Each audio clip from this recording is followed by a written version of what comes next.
आज हम जैसा कि पूर्व कक्षा में 1857 के संग्राम की चर्चा कर चुके हैं, आज कारणों की चर्चा करेंगे।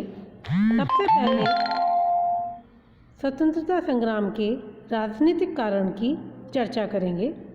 1857 के विद्रोह का प्रमुख राजनीतिक कारण ब्रिटिश सरकार की गोद निषेध प्रथा या हड़प नीति थी।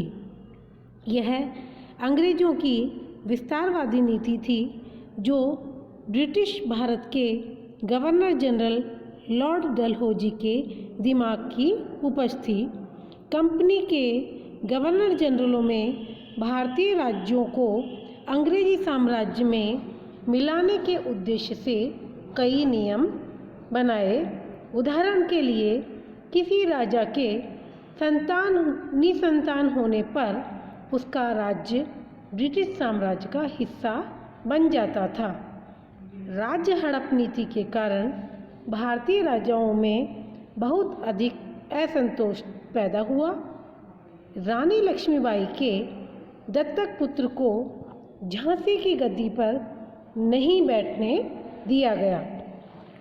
हड़प नीति के तहत ब्रिटिश शासन ने सतारा, नागपुर और झांसी को ब्रिटिश राज्य में मिला लिया। अब अन्य राजाओं को भी भय सताने लगा कि उनका भी विलय थोड़े दिनों की बात रह गई। इसके अलावा बाजीराव द्वितीय के पुत्र दत्तक पुत्र नाना साहब की पेंशन भी रोक दी गई, जिससे भारत के शासक वर्ग में विद्रोह की भावना मजबूत होने लगी।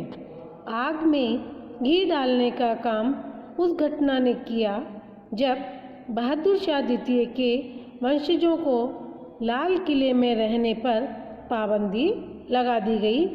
कुशासन के नाम पर लॉर्ड डलहौजी ने अवध का विलय करा दिया, जिससे बड़ी संख्या में बुद्धिजीवी, अधिकारी एवं सैनिक बेरोजगार हो गए। इस घटना के बाद जो अवध पहले तक ब्रिटिश साम्राज्य का वफादार था, अब विद्रोही बन गया। सामाजिक एवं धार्मिक कारण भारत में तेजी से पैर पसारती पश्चिमी सभ्यता को लेकर समाज के बड़े वर्ग में आक्रोश था। 1850 में ब्रिटिश सरकार ने हिंदुओं के उत्तराधिकार कानून में बदलाव किया और अब क्रिश्चियन धर्म अपनाने वाले हिंदू ही अपने पूर्वजों की संपत्ति में हकदार बन सकते थे। इसके अलावा मिशनरियों को पूरे भारत में धर्म परिवर्तन की छूट मिल गई थी। लोगों को लगा ब्रिटिश सरकार भारतीय लोगों को क्रिश्चियन बनाना चाहती है। भारतीय समाज में सदियों से चली आ रही कुछ प्रथाओं जैसे सती प्रथा को समाप्त करने पर लोगों के मन में असंतोष पैदा हुआ। अब आते हैं आर्थिक कारण। भारी टैक्स और राजस्व संग्रहण के कड़े नियमों के कारण किसान और जमींदार वर्गों में असंतोष था। इन सब में बहुत से ब्रिटिश सरकार की टैक्स मांग को पूरा करने में सक्षम नहीं थे और वे साहूकारों का कर्ज चुका नहीं पा रहे थे, जिससे अंत में उनको अपनी पुश्तैनी जमीन से हाथ धोना पड़ता था। बड़ी संख्या में सिपाहियों का इन किसानों से संबंध था और इसीलिए किसानों की पीड़ा से वे भी प्रभावित हुए। इंग्लैंड में औद्योगिक क्रांति के बाद भारतीय बाजार ब्रिटेन में निर्मित उत्पादों से पट गए। इससे भारत का स्थानीय कपड़ा उद्योग खास तौर पर तबाह हो गया। भारत के हस्तशिल्प उद्योग ब्रिटेन के मशीन से बने सस्ते सामानों का मुकाबला नहीं कर पाए। भारत कच्ची सामग्री का सप्लायर और ब्रिटेन में बने सामानों का उपभोक्ता बनकर रह गया। जो लोग अपनी आजीविका के लिए शाही संरक्षण पर आश्रित थे, सभी बेरोजगार हो गए। इसीलिए अंग्रेजों के खिलाफ उनमें काफ़ी गुस्सा भरा था।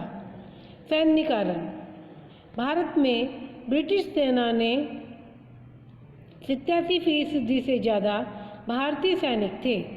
उनको ब्रिटिश सैनिकों की तुलना में कमतर माना जाता था। एक ही रैंक के भारतीय सिपाहियों को यूरोपीय सिपाहियों के मुकाबले कम वेतन दिया जाता था। इसके अलावा भारतीय सिपाहियों को सूबेदार रैंक के ऊपर प्रोन्नति नहीं मिल सकती थी। इसके अलावा भारत में ब्रिटिश शासन के विस्तार के बाद भारतीय सिपाहियों की स्थिति बुरी तरह प्रभावित हुई। उनको अपने घरों से काफ़ी दूर सेवाएं देनी पड़ती थी।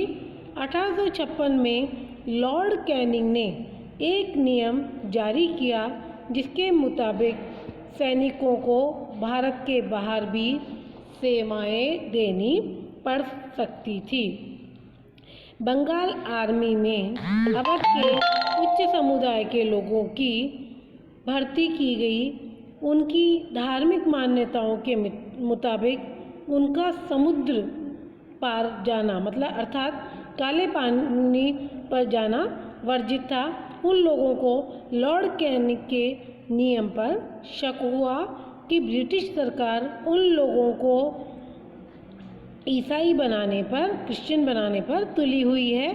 अवध विलय के बाद नवाब की सेना को भंग कर दिया गया और उसके सिपाही बेरोजगार हो गए और ब्रिटिश हुकूमत के कट्टर दुश्मन हो गए।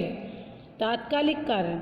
1857 के विद्रोह के तात्कालिक कारणों में यह अफवाह थी कि 1853 की राइफल के कारतूस की खोल पर सुअर और गाय की चर्बी लगी हुई है। यह अफवाह हिंदू और मुस्लिम दोनों धर्म के लोगों की भावनाओं को ठेस पहुंचा रही थी।